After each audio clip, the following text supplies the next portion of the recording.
देखिए तो वहाँ तो पारा मिलिट्री फोर्स आ गई है चुनाव में। कलकत्ता हाई कोर्ट के आदेश पर चुनाव हो रहा है पारा मिलिट्री के देख रेख में। अब इसके बाद जो है वहाँ क्या इंतजाम होना चाहिए। गवर्नर साहब जो है गवर्नर हाउस छोड़ करके, गवर्नर की भूमिका छोड़ करके मुख्यमंत्री की भूमिका में आ गए हैं, दौरा कर रहे हैं, लोगों से मिल रहे हैं, हालचाल पूछ रहे हैं। तो हालत ये है कि एक तरफ गवर्नर जो है वो भारतीय जनता पार्टी के नेता के रूप में घूम रहे हैं लोगों के बीच में।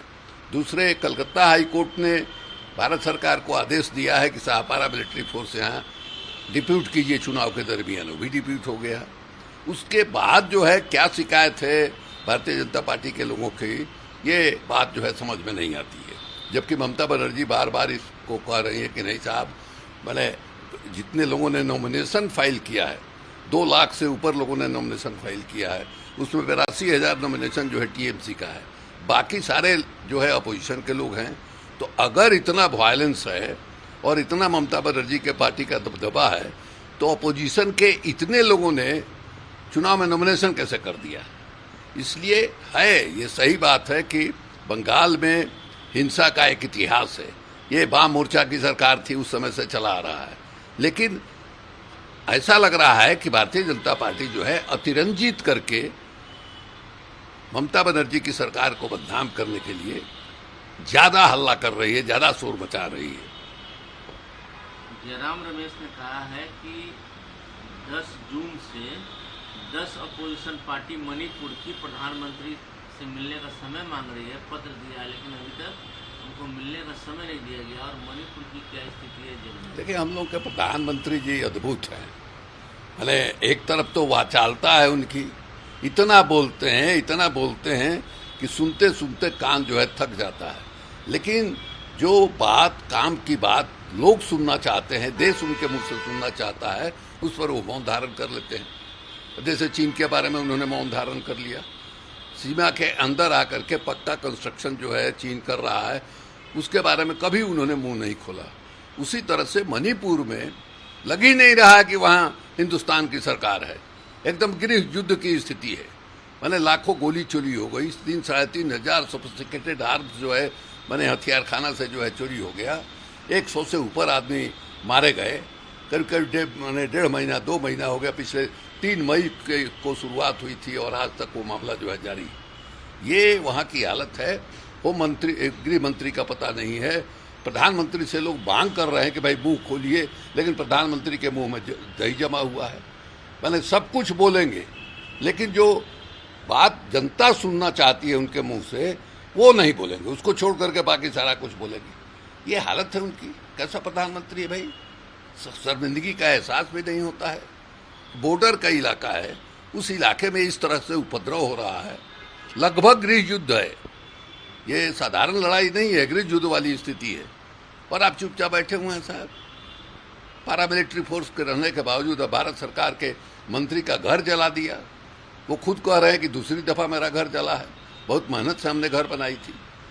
ये हालत है, आपके मंत्री का घर जल जा रहा है, वहाँ आग बुझाने वाली गाड़ी तक नहीं पहुँच पाती है, और उसके बाद आप चुपचाप हैं। लग रहा है कि मणिपुर जो है इस देश का हिस्सा ही नहीं है।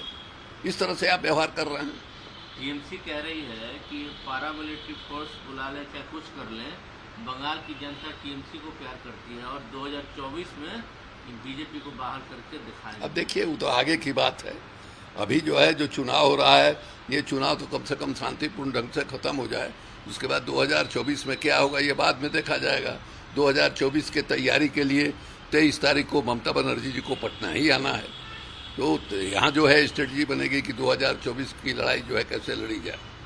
छत्तीसगढ़ के मुख्यमंत्री कहते हैं कि पहले राम, भगवान और हनुमान के पिक्चर को डिस्टर्ब किया गया और सिनेमा आदि पुरुष में हनुमान को ऐसी भाषा बोलते दिखाया गया है जो बजरंग दल के लोग बोलते हैं। सबसे आश्चर्यजनक बात है कि उस सिनेमा हॉल में पहुंच करके लोग जय श्री राम का नारा लगा रहे हैं, ढोलक और झाल लेकर के वहां बजा रहे हैं।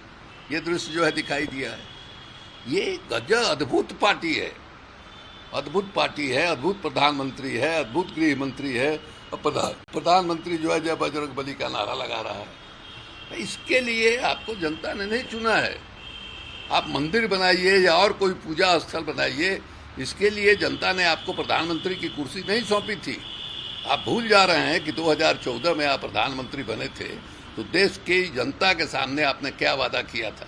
आपने नौजवानों को 2 करोड़ नौकरी देने की बात की थी, और अभी भी उस दृश्य को याद कीजिए कि इनकी जो सभा होती थी उस पर बांस पर चढ़ के लड़के मोदी मोदी मोदी चिल्ला रहे थे।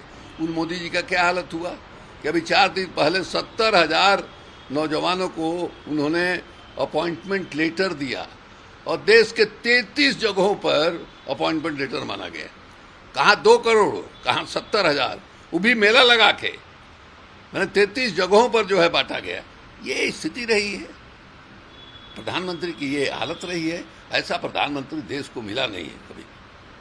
कुछ दिन पहले औरंगजेब के मकबरे को लेकर काफ़ी कंट्रोवर्सी हुई थी। वंचित बहुजन अघाड़ी के चीफ प्रकाश अम्बेडकर आज उस मकबरे पर गए थे। औरंगजेब के मकबरे पे आज जाना हुआ था प्रकाश अम्बेडकर। भाई तो गए थे तो उसमें क्या हो गया भाई। औरंगजेब जो है पैदा हुआ गुजरात में, जहां हमारे नरेंद्र भाई मोदी जिस प्रदेश में पैदा हुए उसी प्रदेश में औरंगजेब ही पैदा हुआ है। औरंगजेब के मरने के बाद जो है उसका जो मकबरा है वो महाराष्ट्र के अंदर है।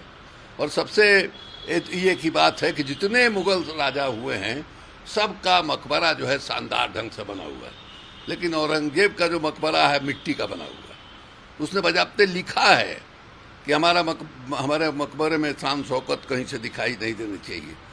तो एक मामले में कट्टरता, उसमें धार्मिक कट्टरता थी, और वो कट्टरता के चलते जो है मुगल साम्राज्य का पतन जो है उसके बाद शुरू हुआ। लेकिन दूसरे तरफ आप देखिएगा वो जो निजी खर्चा था, वो निजी खर्चा जो है राजकोष से वो नहीं लेता था, वो टोपी सीलता था, वो किताबत का काम करता था, और उससे जो आमदनी होती थी उससे अपना निजी खर्चा चलाता था। तो कुछ मामले में तो जो माने हमारे देश के प्रधानमंत्री, मंत्री या मुख्यमंत्री लोग हैं उनको उससे सीख लेनी चाहिए कि किस तरह से राजकोष के पैसे को पवित्र माना जा रहा है और उसका दुरुपयोग जो है वो पाप के समान होगा, ये उसकी मान्यता थी औरंगजेब की। तो वहाँ प्रकाश अम्बेडकर गए तो क्या अपराध कर दिया भाई। तमिलनाडु के बीजेपी के सेक्रेटरी हैं एस.जी. सुरेश को 15 दिन की जुडिशियल कस्टडी में भेज दिया गया। उन्होंने मदुरई के एक सांसद के खिलाफ में टिप्पणी की थी। पता नहीं, न्यायालय का मामला है, न्यायालय के आदेश से ही गए होंगे। अखिलेश यादव कहते हैं कि बीजेपी को पीडीए ही हरा सकता है, पिछड़ा दलित और अल्पसंख्यक। पिछड़ा दलित अल्पसंख्यक को एक साथ कैसे ले आया जाए, इस पर जो है काम करने की जरूरत है।